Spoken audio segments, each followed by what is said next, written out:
Hello, my name's Harper and I'm 57 years old. My family has been through a lot these past few weeks and I've kind of been the pillar of support for everyone, so I thought I'd share my story here so I have someone who'd listen to me. The story starts with my son, Archer. Archer is mine and my husband's only son. We struggled for years to have a child. Neither of us was infertile, but I just couldn't get pregnant. Then 1 year later, I get pregnant and I gave birth to Archer. Archer was our light and joy. He was our miracle baby. There was nothing in the world that we didn't give him. Of course, we did so in moderation. We didn't want him growing up into a spoiled brat. Anyway, we worked really hard to provide for Archer's every need and want. While we couldn't travel abroad every year, we could afford to buy a family cabin in the woods. There had been a construction project happening in a particular clearing in the woods near a beautiful lake back when Archer was around 6 years old. The plots were going for a pretty reasonable price, and my husband and I had a pretty decent amount of savings, so we splurged and bought it. That cabin became our go-to vacation spot whenever we needed it. During the summer, it was a great place to cool down, and during the winter, the lake froze up really well so that we could go ice skating. Some of my fondest memories were spent in and around that cabin. After Archer left home for college, my husband and I began renting the cabin out during peak season, and it became our source of passive income. Archer met Lizzie, his ex-wife, when he was in college. When he introduced us to her, I just knew that she was perfect for him. They were so happy and they looked so healthy together that in my heart I just knew that they would get married. And they did right after they graduated from college. I was happy for them, but I did want them to focus on their careers, so they worked hard for the next few years and managed to live comfortable lives. And then came some even happier news. Lizzie was pregnant. Of course I was elated. I was so incredibly happy that I was going to be a grandmother. So you best believe that when my granddaughter Amber was born, I pampered her senseless. After giving birth to Amber, though, Lizzie suffered from pretty severe postpartum depression. Her medications were too strong to allow her to properly work, and as a result, she had to quit her job. But quitting her job allowed her to spend quality time with Amber, and that helped her out quite a bit. Of course, my husband and I helped both of them out as much as we could. Archer took on the responsibility of taking care of his family. Apparently, him and Lizzie decided to wait for Amber to become a teenager before Lizzie started working again. With the brunt of the family's financial stability placed on him, Archer barely had any spare time. Not to mention, he didn't have a lot of spare money at the end of the month either. So I was genuinely surprised when he stopped over one morning at our place to ask me for keys to our old family cabin. "Hey, sweetie, come in. Your dad's out right now, so if you want to see him, you'll have to wait for a bit." "Actually, I'm in a bit of a hurry, so I'll just run it by you." "What are you talking about?" "Well, ever since Ruby, Lizzie and I haven't gone on a proper vacation." "Oh yeah? Tell me about it. I didn't get to go on proper vacations with your dad until you and your brother were in your teens." "Yeah, and even though I really want to go on a vacation for just the both of us, I also realized that Ruby hasn't gone on a proper vacation either." "I thought you went to Six Flags with her recently." "Yeah, well, we've been on day trips, but we've never really stayed at some place. And I wanted to ask you if our family cabin is free." "Of course it is. Do you want to use it?" "Yeah, if that won't be a problem." "Well, I'll need to make sure everything is still working properly. I don't want your first proper vacation to get ruined because the cabin doesn't have water or electricity." "Thanks, Mom. When do you think I could get the cabin?" "I'd say in around a week." "All right, that's perfect." "How long will you guys be staying there? I'm just asking out of curiosity." "I was thinking about 2 weeks." 2 weeks? Don't you think that's a bit much?" "I mean, when we have the cabin, we might as well make the best of it." "I agree, but there isn't much to do around there. While I understand you and Lizzie enjoy spending time there, I'm pretty sure Ruby would get very fidgety after a few days." I mean, this is the nicest way possible, but this is my family and I get to decide what we do. I just need you to give me a definitive answer on whether I have the cabin or not. Oh, wow. Yeah, you can have the cabin. Just swing by on the day you're going and collect the keys from your dad or me. All right, thanks, Mom. The cabin was a good 3-hour drive away from our place, so I made the trip the next day with my husband. We did a quick check of everything, and we even filled the pantry and fridge with snacks and drinks for the 3 of us. I found it sweet that Archer was actually taking the time to spend with his family. Although in hindsight, I should have been more firm in my questioning of his motives, especially considering how he got so snappy with me. A week later, Archer came and picked the keys up from me. I wished the 3 of them a happy vacation and let them know that they were free to call me whenever they needed help with anything. I didn't expect any calls, considering my husband and I made sure that they wouldn't need anything for the next month if they continued to stay there. But about 3 days after they went to the cabin, the house phone rang. It was Amber on the phone and she was crying. I managed to calm her down and asked her what had happened. Through sobs, she managed to tell me that Lizzie was not waking up, and she begged me to help them out. I asked her where Archer was, and she told me he was out. Apparently, he had been gone all morning, and Lizzie had been unconscious since he left. I tried my best to calm Amber down and assured her that I was on my way. I was trying my best not to panic either. Lizzie was the pinnacle of good health, so I hoped that it wasn't a bad thing. I drove to the cabin as fast as I could, and I only reached around evening. I knocked on the door and was surprised to be greeted by Archer. Archer was also surprised to see me standing there. "Mom, what are you doing here?" "Nana, you came." "You called her? Why?" "Ruby called me crying and told me that Lizzie wasn't waking up. I came to see what was up." She's fine. It's nothing to worry about." "Why is Lizzie passed out on the couch that way?" "Did she faint?" "Well, no. You know that Lizzie likes to sleep in weird positions." "No. The Lizzie I know would consider herself above ever sleeping on the couch. In fact, the last time you came over and saw your dad sleeping on the couch, she gave us a whole speech about why it was bad for us." "Yeah, Mommy never lets me sleep on the couch either." "So what happened to her?" "I honestly have no idea." "And you didn't think that something was wrong when you saw Lizzie like this?" "Not really, but now you're freaking me out." "Does this happen a lot?" "I don't know about that." "Yes, it happens a lot." "What do you mean, sweetie? It always happens when Daddy gives Mommy tea." "Archer, what is she talking about?" "She's just a child. She doesn't know what she's talking about. Anyway, I'll head into town and find a doctor." Archer left in a hurry after that. I just knew that something wasn't right. I positioned Lizzie properly on the couch and went to look around the cabin for something. I was sure that there was truth to what Amber had said. I looked through the bedrooms and the bathrooms, but I found nothing that was suspicious. Just as the frustration was beginning to settle in, Lizzie woke up. She clutched her head because it was hurting. So I asked her if there was anything I could do for her. She asked me for something warm to drink. I immediately went to the kitchen to heat some water for her when I found it. I gasped in shock, but Archer came back. I put what I found into my pocket and went into the living room to hand Lizzie her cup of water. After making sure Lizzie was doing better, I signaled to Archer to meet me in the kitchen. He followed me in while Lizzie and Amber went into the bedroom. "Archer, we need to talk." "Mom, what are you still doing here? I thought I told you that I had everything under control." "Yes, but I need answers now." "What do you want me to say, Mom? Are you still hung up on what Ruby said? I told you, she was just making things up." "I don't think she was making things up, Archer." "Oh, what? So you think that I'm actually drugging my wife?" "I don't think you're drugging your wife. I know you are." "Excuse me?" Before I could reply to Archer, Lizzie walked into the kitchen. Archer and I went silent, and Lizzie looked at us as if we were hiding secrets from her.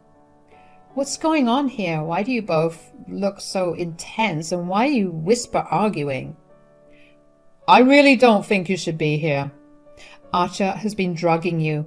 What? What do you mean? Do you remember what happens when Archer gives you tea?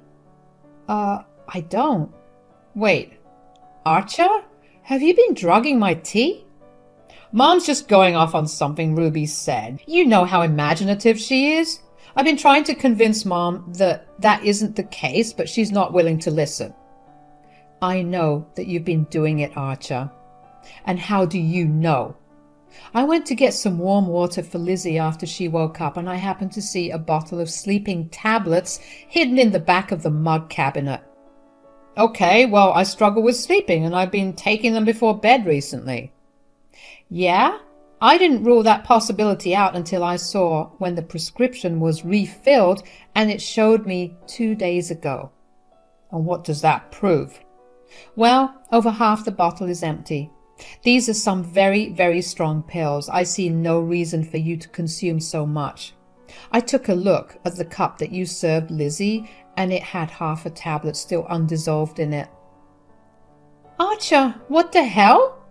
Why are you drugging me? Okay, look, I had something to do, and I needed Lizzie to not be aware of anything. What could you have possibly wanted to do that required you to drug me? I needed to meet someone. Meet someone? Who? A friend who's living in the cabin over. The cabin is owned by the Cohens. Why would you want to meet them? Oh, no. What? What is it? You wanted to go there to meet their daughter. Are you cheating on Lizzie? What? Archer? Tell me this isn't true. It's true. Julia Cohen and I got in touch a few months ago, and we got to talking. We used to play a lot, and we did briefly see each other one summer. Well, our conversations got a lot more intimate. So you planned this getaway just to cheat on Lizzie? Do you realize that you put your wife's life in danger, and you threw away your family for some fling from your past? Yeah, and I'm sorry. Enough. Ruby, sweetie, we're going to Nana's. Get your stuff immediately. Lizzie, Mom, please don't leave. Save it, Archer. Lizzie grabbed Ruby's hand and led her to my car. The drive back home was silent except for Lizzie and my phones constantly buzzing because of Archer trying to contact us. By the time we reached home, it was pretty late into the night. Ruby had fallen asleep, and Lizzie was looking drowsy as well. I got both of them into the house, and once they were in bed properly, they were out cold. My husband was obviously concerned to see them there, and after explaining everything to him, he was just as disgusted with Archer as I was. We decided to support Lizzie in any way we could, even if that meant letting go of Archer. It was one of the most painful decisions we had to make as parents, but we knew it was the right one. The next day, while Ruby was happy to be spending time with her grandparents, Lizzie locked herself up in her room. She refused to come out and didn't touch a single meal we left for her. Thankfully, she unlocked her door around evening time, and I took it as an invitation to check in on her. Hey, sweetie, how are you feeling? I don't know anymore. I just feel numb. I can't imagine what you're going through, but I want you to know that my husband and I will always be here for you and Ruby. If you need our help in any way at all, we'll be here. Thanks a lot. I'm so sorry that you got involved in this. Shush. Never apologize for that. I'm only grateful that I was there to stop it before it got any worse. I don't think I'll ever be able to thank you enough for what you did for me. You don't have to. This is the least I could have done to make up for my son's crappy behavior and actions. No, you have nothing to apologize for either. It's Archer who's fully at fault. I mean, how screwed up do you have to be to drug your wife, especially when your daughter is right there, just so you can go sleep with another woman? If I would just pinpoint where my husband and I went wrong in raising him up, you wouldn't have had to go through this. No, Archer is a full-grown adult who's responsible for his own decisions. Clearly, you were good parents. If you weren't, you would have seen nothing wrong with what Archer was doing. You wouldn't have been here helping me out. You're absolutely right. It's a shame that Archer will just get away with what he did. Well, he doesn't have to. What are you talking about? I'm saying that I have a friend who's a lawyer that deals with cases like this. I want you to pursue this. Are you sure? I mean, this will mean that your son will become a criminal. Is he not already? As far as I'm concerned, he's no longer my son. Give him hell, Lizzie. He deserves nothing less. Do this for not only Ruby, but yourself too. Oh, I will. I promise. Good. I will get you in contact with my friend tomorrow. For today, why don't you come back outside? We were thinking of watching a movie with Ruby. That sounds delightful.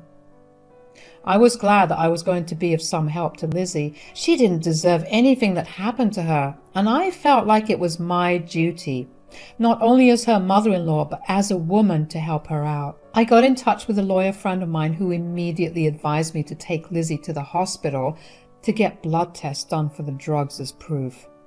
I already had the pill bottle with me that was filled out in Archer's name, but we followed my friend's advice. The blood results showed trace amounts of the drug still in Lizzie's system.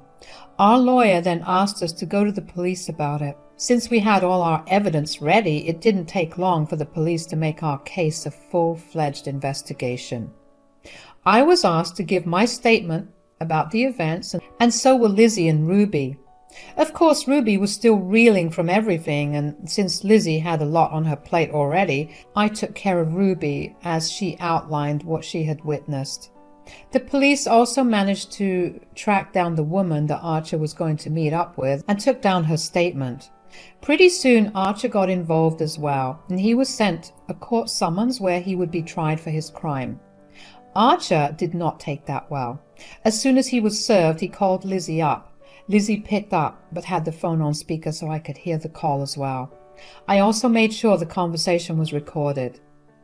"You're taking me to court? I don't see why I shouldn't. You didn't even get hurt. Archer, if you don't even see why what you did was wrong, you deserve to go to jail. How are you on her side? You're my mother. Who do you think told her to pursue this in court? You are not my son. How could you? No, how could you do something as disgusting as this? You put your family in danger by doing what you did. Oh, come on. What would have actually happened that would have harmed them? What if you gave a lethal dose of tablets to Lizzie?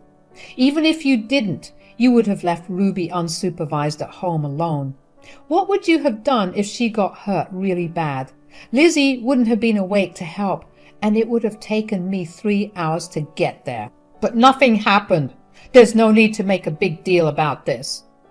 Your mother is absolutely right. It's pathetic that you can't even admit that what you did was seriously disturbing and wrong. What is it that you want, huh?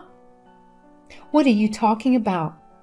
If you want a divorce, I'll sign the papers without a fuss. You want full custody of Ruby? I'll give it to you. Just please don't take me to court for this one mistake of mine. First of all, I was going to divorce you and get full custody whether or not you readily gave it to me. Secondly, I will be taking this to court no matter what you say or do. You're ruining my life. No, Archer, you're ruining it. The moment you decided to put your family in danger just so you could cheat on Lizzie. The only thing you should do is accept whatever happens to you from here on and educate yourself on why what you did was wrong. And from now on, please communicate to me through your lawyer. I feel unsafe just having you in my presence. Goodbye. I was proud of Lizzie for standing up for herself. The battle she was fighting was a tough one, but she needed to be able to stand up for herself to win. And she was doing it really well. Archer did not give up trying to contact her. He tried his best to get her to drop the case, but the investigation had progressed too far, and Lizzie was ready for Archer to face the punishment for his crime. The trial lasted a few weeks because Archer hired a very reputed and skilled lawyer. The lawyer fought from every angle he thought possible to deny the claims of Lizzie. But the evidence that existed against Archer was far too much to even think about him being not guilty. Lizzie's lawyer also fought tooth and nail for Archer to be found guilty. Those few weeks were truly some of the most trying weeks.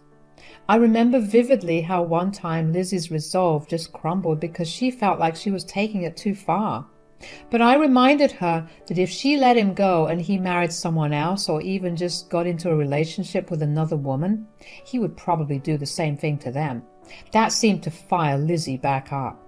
She was called to the stand several times during the trial, and instead of wavering, her answers only got more confident and firm. At the end of the trial, the jury ruled in Lizzie's favor, and Archer was found guilty of assault in the 2nd degree and was charged with 5 years in prison.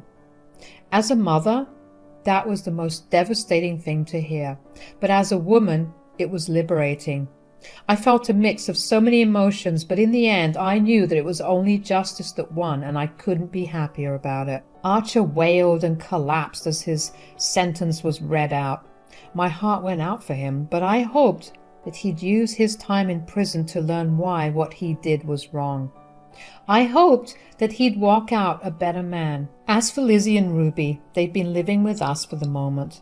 My husband helped Lizzie find a good job and also helped her sell the house that she and Archer used to live in. Since Archer is in prison, getting her divorce from him was not so hard. Ruby is learning to slowly adjust to the absence of her father, as are the rest of us trying to adjust to the loss of someone so dear to us.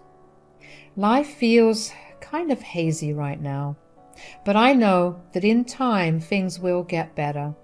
I don't think I or my husband will ever be willing to let Archer come back into our lives, but we do hope for a better life for him. Thank you so much for listening to our story.